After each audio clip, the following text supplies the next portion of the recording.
Yeah, it's my time to talk.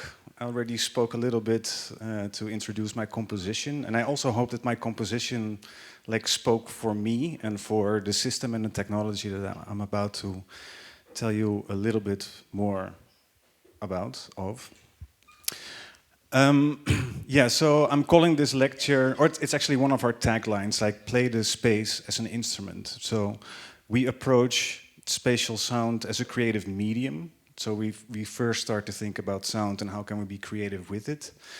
And following what Johanna said yesterday, also like one of our mottos or one of our convictions is that sound is anyway inherently spatial.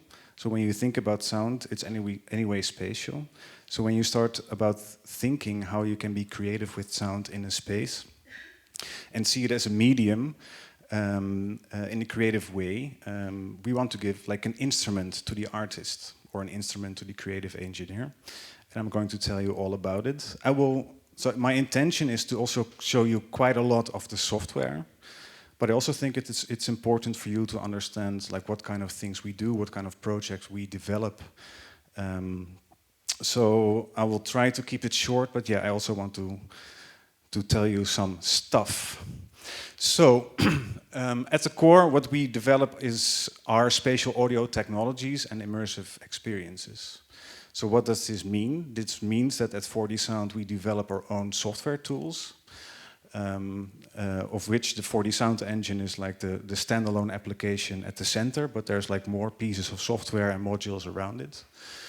But we are also actively involved in designing immersive experiences, either ourselves, but more often together with artists within many contexts.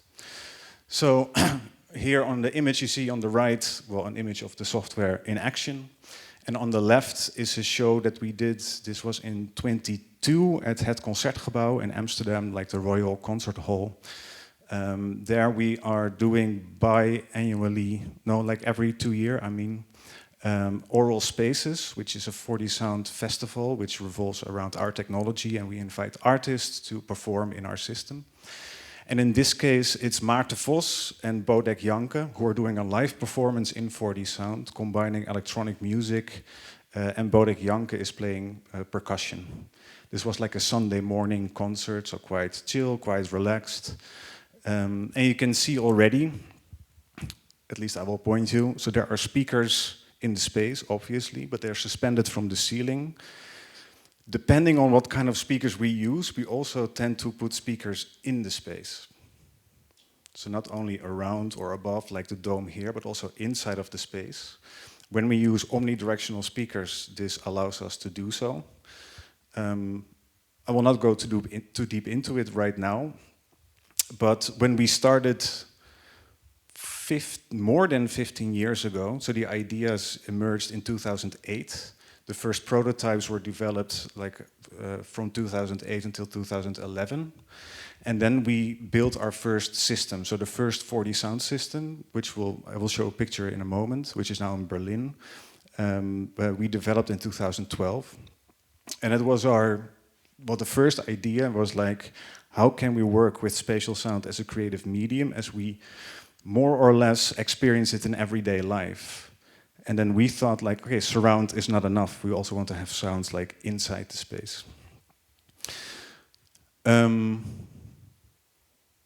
So I'm going to make a few jumps because otherwise I could be talking all day about this stuff. So now 15 years later, in 25, we have a couple of studios all around the world. Well, we don't have them, but we have partners that operate studios that have 4DSOUND systems. So the first independent studio was Monum. Here it says Monum for the people who can read at the bottom. And they have our original 4DSOUND system as we built it back in 2012. So what you see here is a system and with these columns. These columns is a stage design, so it's not part of the instrument, it's really the design of the speakers, of the system. But they house the speakers, so through the columns we have the speakers like in the right positions. So for every column there's one speaker in the floor, there's one speaker like at about 2 meters height, and then another one at 4 meters. And with these, like this 4x4 grid of these columns, you have like a 3-dimensional grid of speakers at the edges, but also inside the space. So it's like an equal-spaced grid. And in this case, this system, there are also 9 subwoofers underneath the stage. So this, in total, it's almost 60 speakers that we use for this system. But for the sound systems, so this was the original one, they come in different sizes and different contexts and different applications. So on the right you see Lope, which is a studio in Vancouver, Canada. And this is a smaller space, and here they only have 18 omnidrives, these omnidirectional speakers. And what you see here, this is like an acoustic transparent piece of floor. So underneath there is a speaker. And then also, in this wooden floor, there are bass transducers. So apart from sound moving through space because of the speakers, there's also like this tactile, haptic vibrations in the floor, which make it even more like a physical experience. Then there is like a permanent installation in New York at the Mercer Labs Museum, the Museum of Art and Technology. This is not so much a creation space, so the previous 2 studios is where artists work and develop their pieces. This is more like a permanent exhibition space. It's right next to Ground Zero, so really an A spot. They also have a transducer floor. On the right, you see the IT University of Copenhagen, which have a 4DSOUND lab, and we collaborate with them to develop spatial sound in the context of mixed reality. So today I won't be talking about it, but we're also developing a Unity plugin. Right now it works with the Apple Vision Pro, where you can spatialize sound, you can grab an object and move it around. And we are developing it through this European-funded project. Then recently opened the Center of Digital Experiences, which is a museum in Hungary.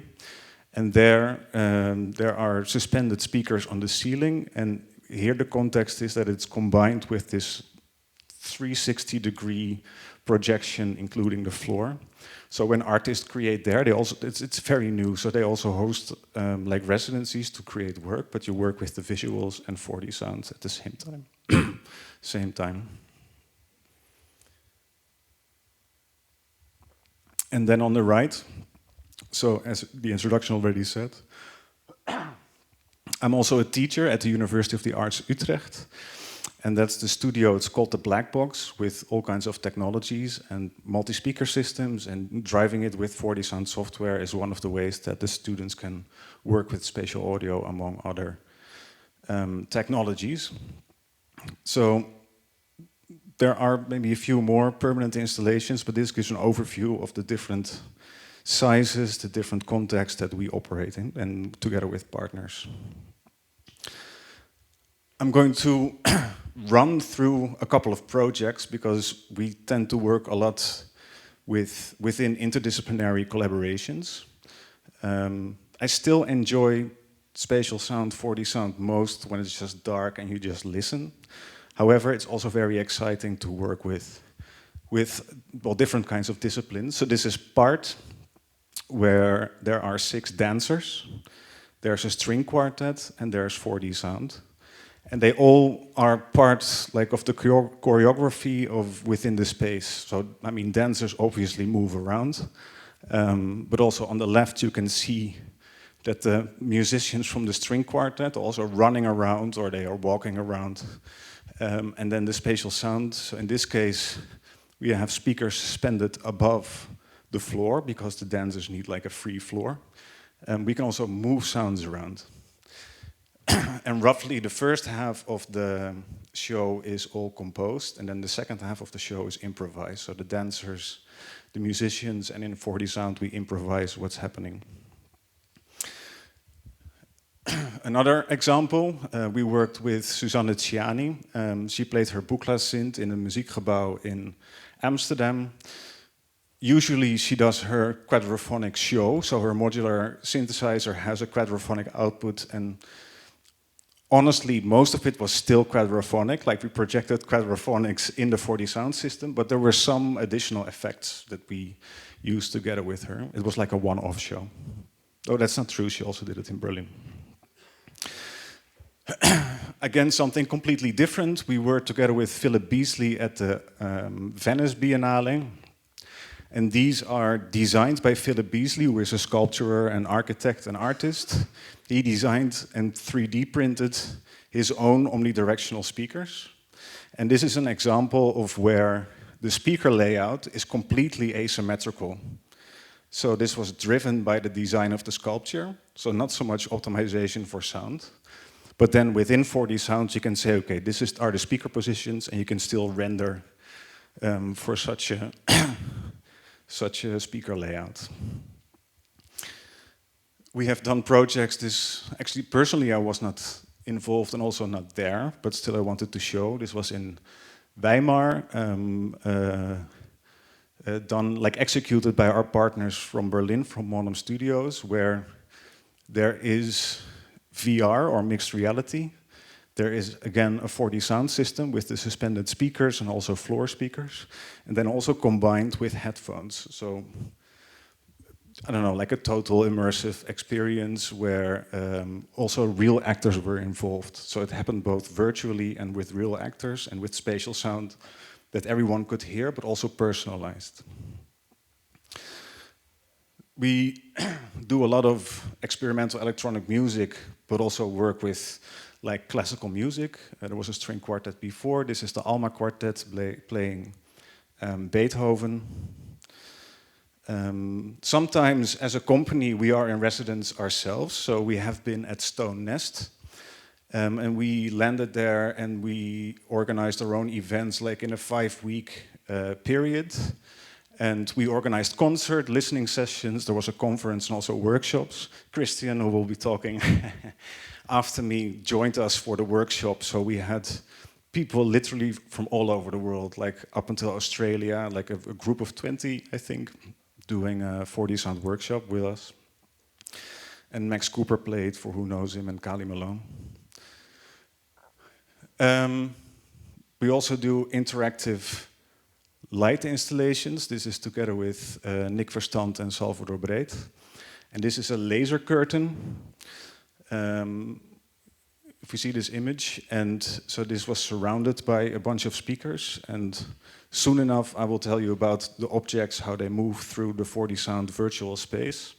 And how this worked was that when a virtual sound object would collide virtually with this laser curtain, it would have like a rippling effect to connect like the both worlds. This was a big show I'm just covering a lot of projects. So this was a big show with Arca in New York at the Park Avenue Armory. And what was interesting about this one, because it's like a completely different context, it's like a big show. Some of you might know Arca, some maybe not. Let's say she does very experimental pop music. And for this, we collaborated with DMB. So this is a DMB system with, I think, 30 speakers, maybe a bit more.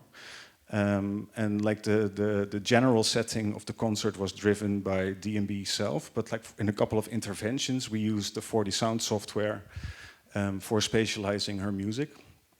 And for this particular project, and one we did after, I also developed an iPad interface where she could record her voice and movement at the same time. So she would sit behind the piano, play piano, sing, and sometimes record her voice or the piano.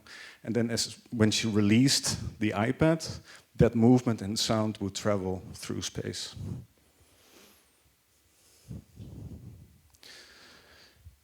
This is the biggest system to date. Konstantin also used this picture just in his presentation. This was at Funkhaus. This is a space, I think it's 30 meters or 25 meters wide, and then 50 meters is like the depth. And here this is more than 100 speakers in total. And also here you can clearly see, again, like the three-dimensional rectangular grid, where there are speakers like all through the space. And with the space of this size, you can be like in the one corner, maybe experiencing a sound, which is that soft that the person in the other corner cannot experience it, which is often seen as an issue because you want to give everyone the same experience. which is also possible with our technology, but it can also be interesting to approach spatial sound more like a forest, where you like walk through a sound scene and then you can discover something in the one corner and then discover something else in the other corner. And I think this is the last project. So we more and more collaborate with universities, also some university people here. I would be interested to talk to see if we can do things together. And this is an example of people from the TU Delft, where Wayfield originated, but they don't have to do anything with Wayfield. But this is like a creative group of students who approached us to use, because they wanted to work with spatial sound, so they approached us. And they even, like they printed, it's maybe hard to see, but they printed their own speakers. And they thought about like, how can we design like an acoustically interesting sonography. And they also worked on the sound design themselves. And then we are more of technical and artistic support along with providing the technology. And yeah, I just like to see this map. So we've been active quite a bit around the world. Of course, not all of these are permanent installations, but a few are. And we keep on, doing stuff internationally.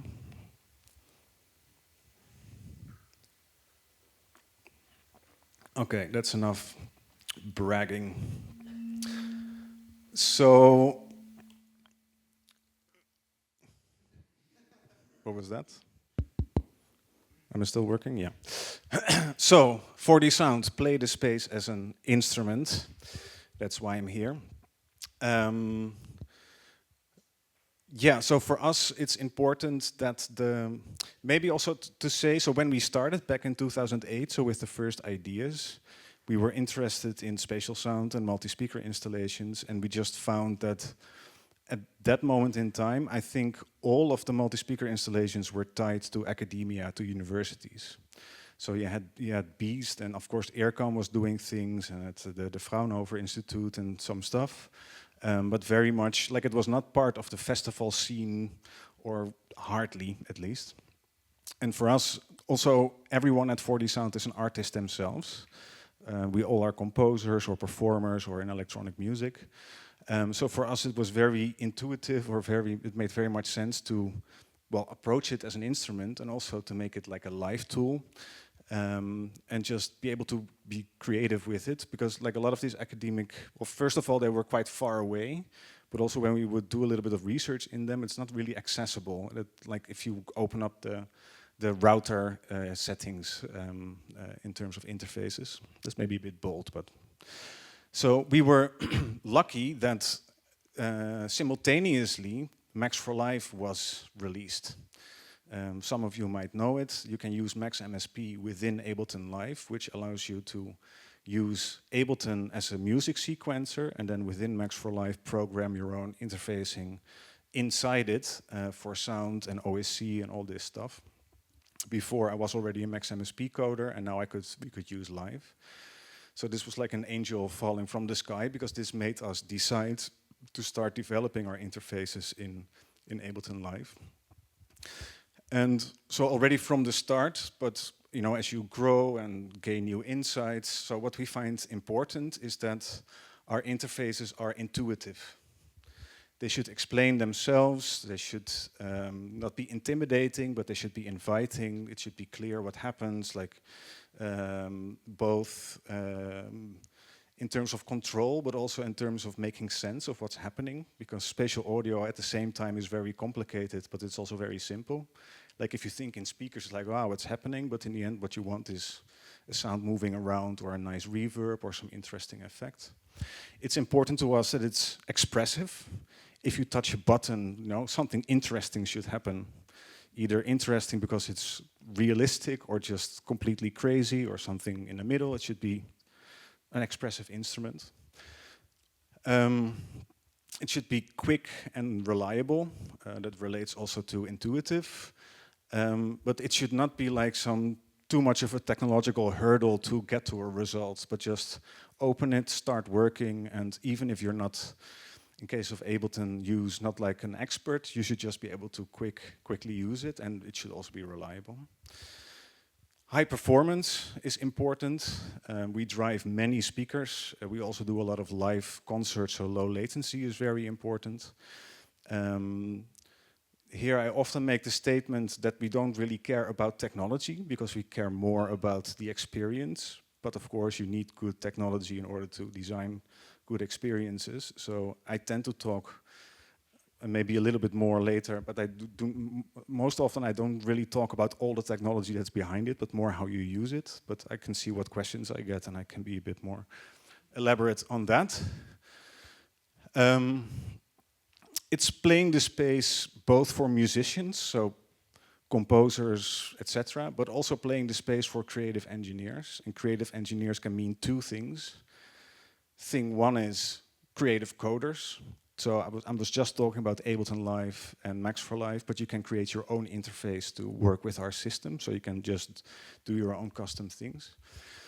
The other aspect of creative engineers is that the traditional front of house engineer who has the role of just making it sound good is now invited to become part of the creative process. So the engineering decisions and the engineering understanding of what's going on becomes a vital part of the design or of the show.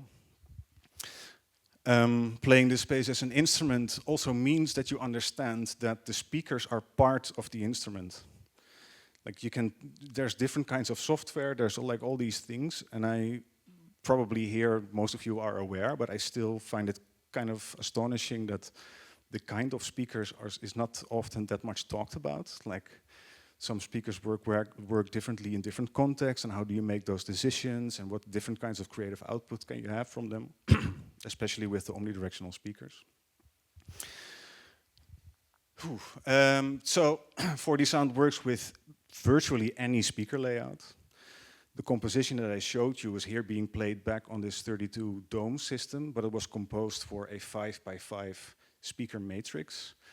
And because of a lack of time, I did not do any adjustments. I just confirmed it was working and I hit play. And that's what you experienced, but it was composed in a different system, in a different acoustics.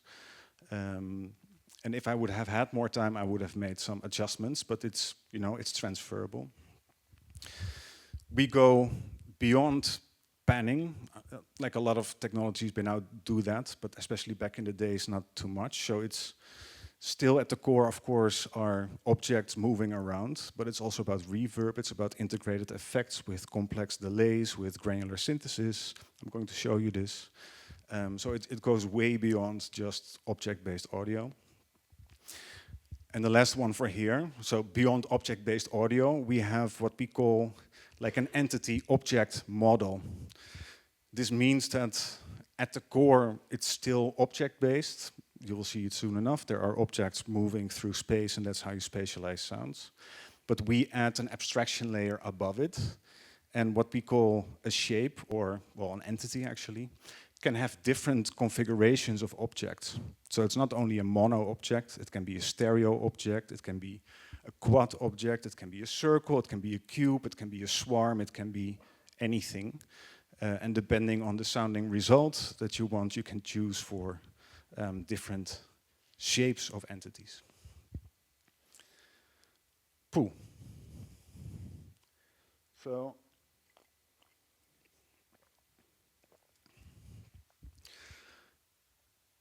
this is what it looks like.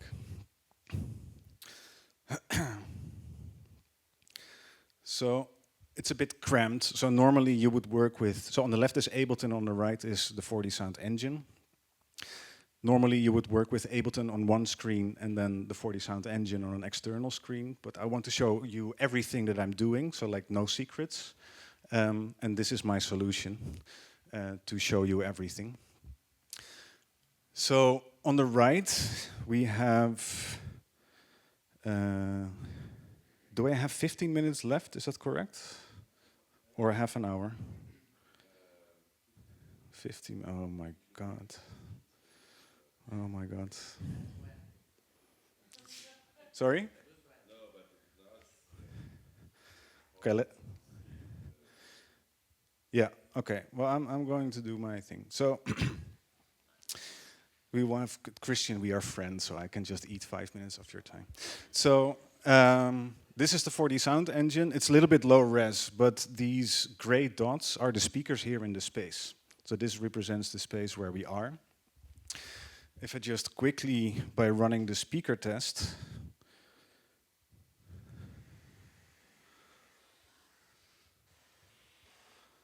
was one speaker not working?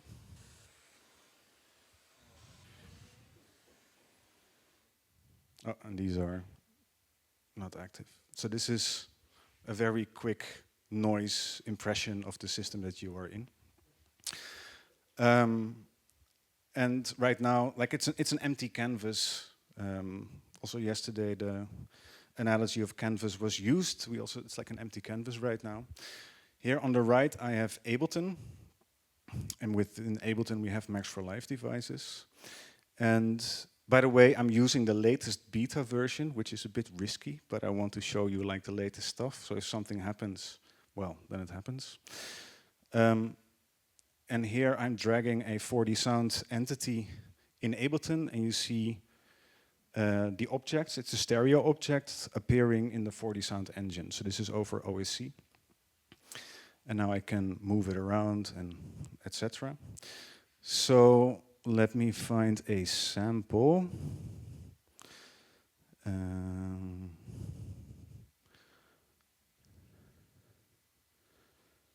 think I marked this one.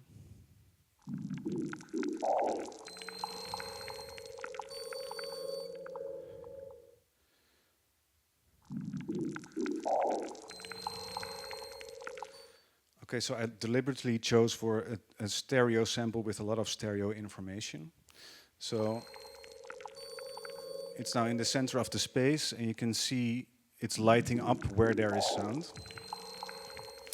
And within the Max for Live plugin, so this is the Max for Live plugin, well, the beta version. And I can now just start moving it around.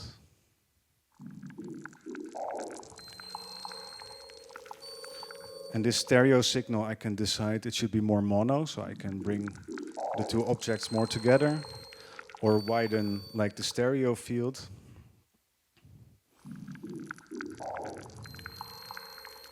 I can increase the dimensions.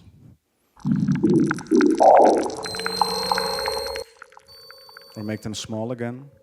So in 4D sound, when you are working on your mix, by the way, I don't use mix, I just did it, I know, but for the purpose of didactics or explanation. So we tend to call it a spatialization. Like a mix suggests that you put stuff in a blender and mix it together like you would do in a single speaker or multiple speakers. But we are talking about space here, so it's a spatialization. So you can have a sound over there and a sound over there. So with our spatialization, like the idea is if you want a sound to be louder, of course you can increase the loudness in Ableton, just in the sound, but you can also choose, the other one, to make it bigger. So that's another way of working with the dynamics.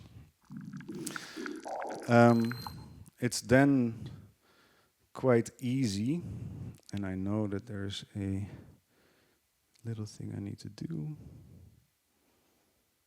So in terms of animations, you can just put a modulation on all the 3 dimensions, and now it starts moving around. And I can also choose that the stereo shape is always facing the center.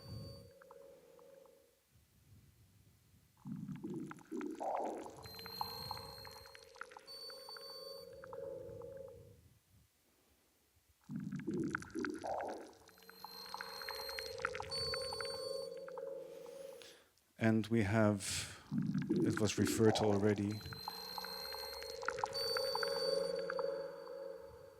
a reverb algorithm.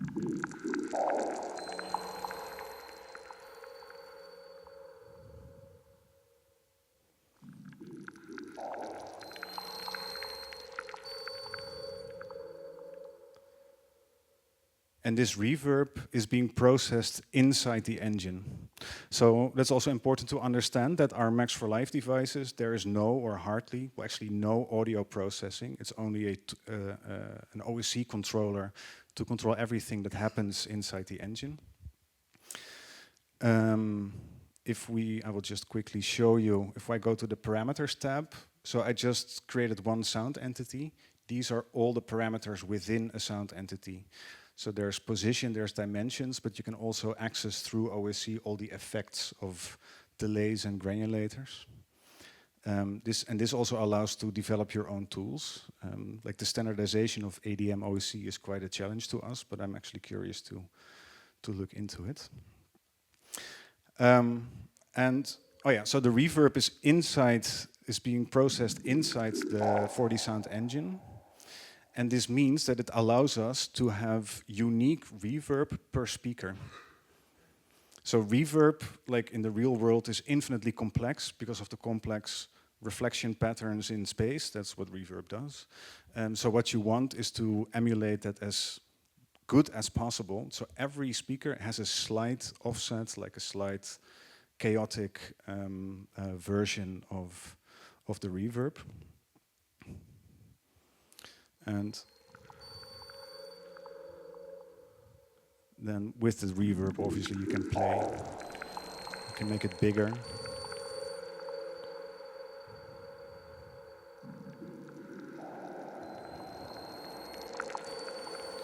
And we like realism or somewhat of realism, but we like to be creative with it. So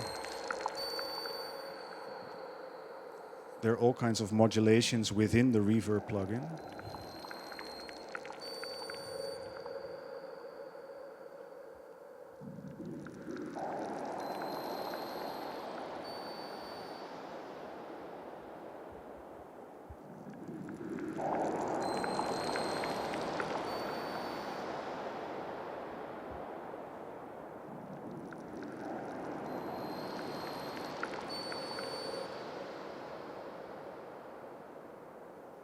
So now, like, time is being modulated, and like in the feedback delay network, it's an algorithmic reverb.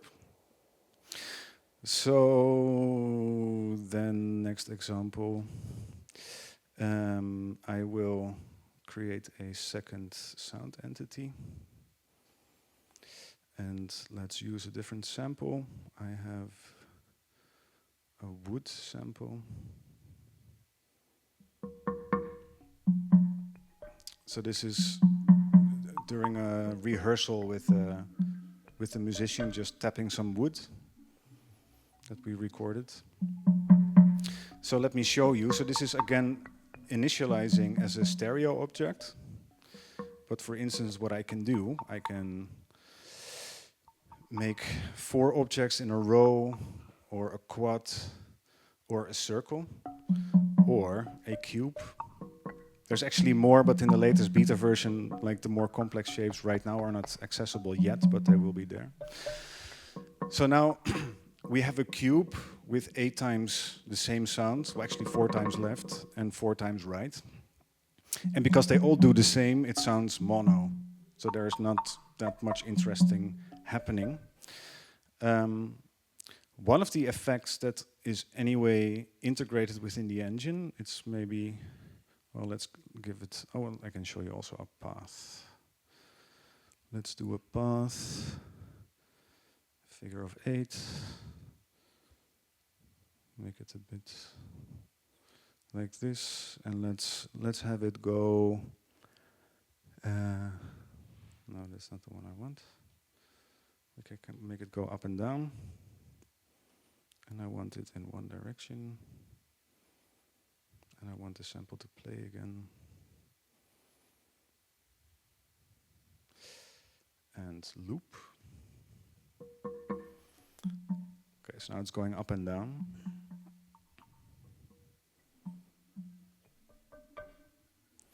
And I can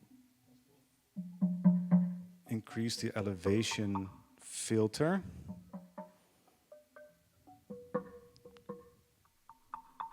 I'm not sure how, maybe this is not the best sound.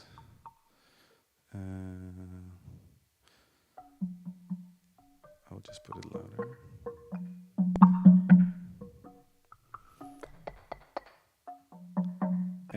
So what I can do now is I can increase the Doppler.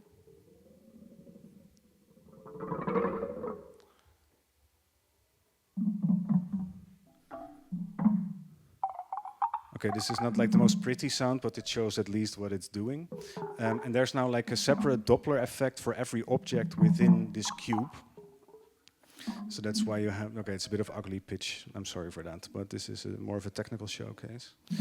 So, but because we are doing our own stuff, so a Doppler is a modulating delay based on distance between the observer and the sound source. But if it's a delay, you can also add feedback to it.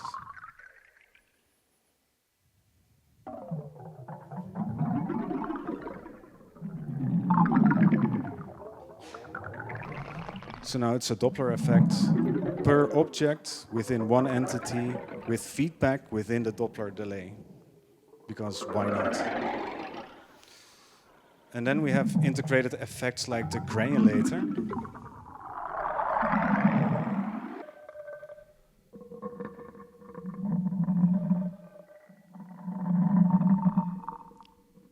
So now there's a granulator with its own more or less random spawning of grains. I'm kind of assuming that most of you know what a granulator is. But again, for each object by itself. And then within the granulator, we have a lot of effects, so you can transpose it, and then have a granulator an octave up, and have like a dry-wet mix with the original sound. I can bring back the Doppler a bit, and I can add some space.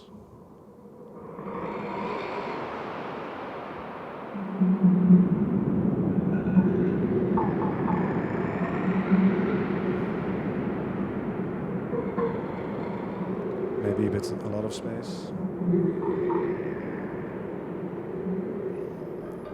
And this, I'm not sure how audible this effect is within this setting, but you can also like create animations within the entity. So right now they are like vibrating, a bit of a swarming effect.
There is more, but my time is up. So.